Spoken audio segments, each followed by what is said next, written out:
जातीय जनगणना को लेकर के देश में सियासत गर्म है। सभी राजनीतिक दल श्रेय लेने की होड़ में एक तरीके से अपने अपने मूवमेंट को आगे चला रहे हैं।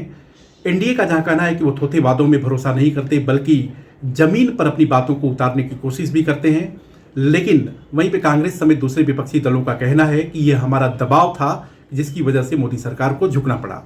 लेकिन ये जातीय जनगणना की पूरी कवायद क्या है, कहानी क्या है, और जब 2011 में जातीय जनगणना कराई गई तो उसके डेटा को रिलीज क्यों नहीं किया गया, ये एक बड़ा सवाल है। सबसे पहले ये जानिए कि 1931 तक देश में जातीय जनगणना कराई गई थी। उस समय हुकूमत अंग्रेजों की थी। 1951 में जातीय जनगणना को रोक दिया गया। वजह यह बताया गया कि इससे नेशनल यूनिटी को खतरा होगा। लेकिन 60 साल के बाद 2011 में यह फैसला हुआ कि सामाजिक हित को देखते हुए, जरूरतों को देखते हुए जातीय जनगणना कराई जानी चाहिए। 2012 में जातीय जनगणना पर काम शुरू हुआ। 2013 में तत्कालीन यूपीए 2 की सरकार, जिसकी अगुवाई मनमोहन सिंह कर रहे थे, उनके सामने पूरी डेटा आया।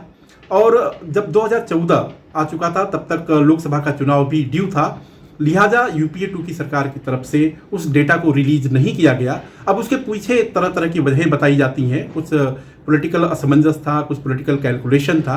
तो यानी कि 2011 में जो जातिगत जनगणना कराई गई, एससीसीसी कराया गया, उसके रिपोर्ट को रिलीज नहीं की गई और ये मामला उसके बाद से बढ़ता रहा। 2014 के बाद मोदी की सरकार आई, नरेंद्र मोदी सत्ता में आए और 2014 से लेकर के 2025 के बीच में बहुत कुछ बदलाव हुआ।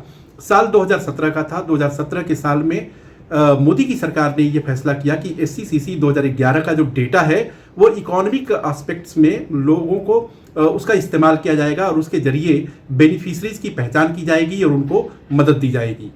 2021 में एमओएस स्टेट जो है आपका नित्यानंद राय होम मिनिस्ट्री में, वो ये बताते हैं लोकसभा को कि देखिए 2017 के पहले जो 2011 का डेटा आया था उसमें से इसको एससीसीसी में से खासतौर से जो ओबीसी वाला जो बात हो रही है वो ओबीसी सर्वे था ही नहीं।